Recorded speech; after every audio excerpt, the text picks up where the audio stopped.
আপনি বলুন, আমি চললাম। ভিখারি ঠাকুর চলে গেলেন। ছোট্ট ছেলেটি মাকে এসে বলছে, ও মা, মা বলো না মা, 1 পয়সা দান করলে কি হয়, বলো না মা, বলো না। মা বলছে, বাবা এখন তুমি পাঠশালায় যাও, পড়াশোনা করে এসো, তারপরে তোমাকে।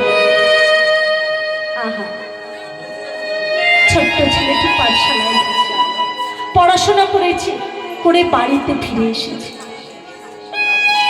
ফিরে এসে কিন্তু মা সেই একটাই কথা, আমা বলো না মা, 1 পয়সা দান করলে কি হয়। মা যতবার ছেলেকে বলতে চাচ্ছে অন্য কথা, ছেলে কিন্তু ঘুরিয়ে ফিরিয়ে একই কথা। এখনো রাতের বেলা ছেলেটি মায়ের কাছে শুয়েছে, ঘুমাবে তো ঘুমাবে, সেই কিন্তু একটাই কথা ধরে আছে সারাদিন, বলো না মা, 1 পয়সা দান করলে কি হয়। মা সারাদিন কাজকর্ম করছে, মার সারাদিন কষ্টও হয়েছে, পরিশ্রম করেছে।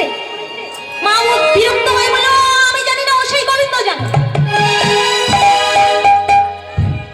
ছোট্ট ছেলেটি তখন মায়ের কাছে আস্তে আস্তে সরে গিয়ে মায়ের গলাটি জড়িয়ে ধরে বলছে, ও মা, গোবিন্দ থাকে কোথায়।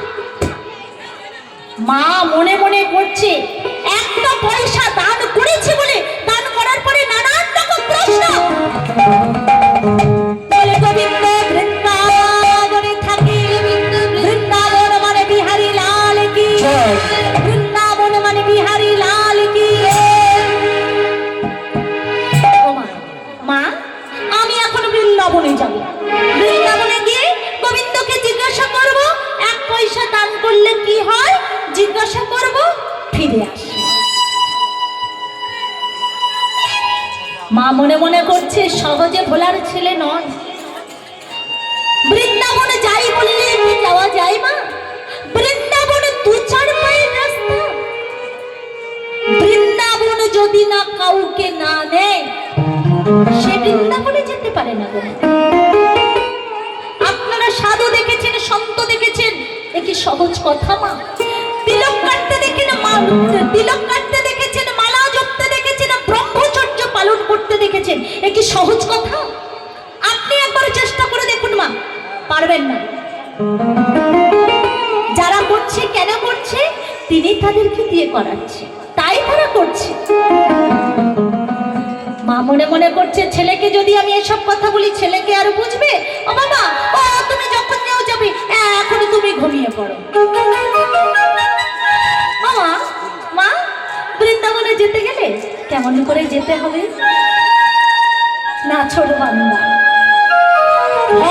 এত সহজে হওয়া যায় না, আর যে হয় সে সহজ ব্যক্তি না।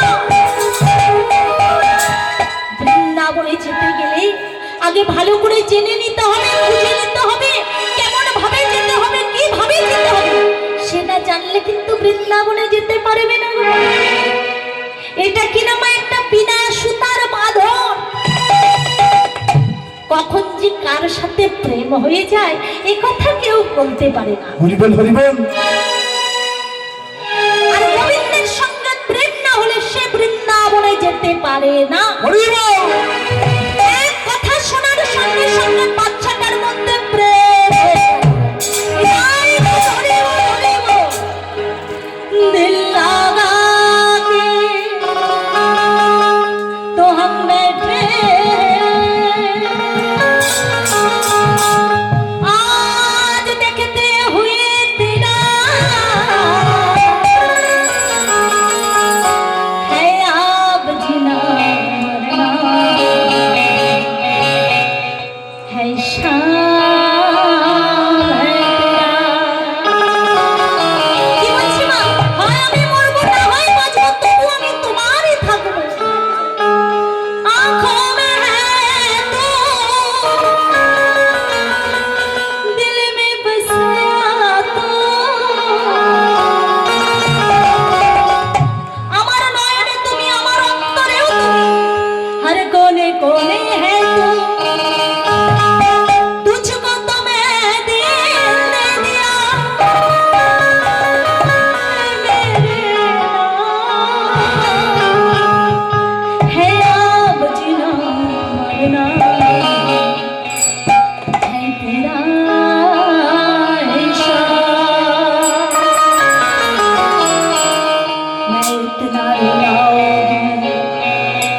যাব মেলা আমার দুটো চোখের থেকে নয়নের জল ভরবে তবু আমি তোমার কাছেই যাব কোথায় যাব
নমস্কার। স্বর্গীয় পরিষ্কারীওয়ালা সরদারের আত্মার কামনার্থে ওনার মধ্যম পুত্র রবিরাম সরদার 100 টাকা হরিনাম বাসনে দান করেছেন। সাথে সাথে পুতুল সরদার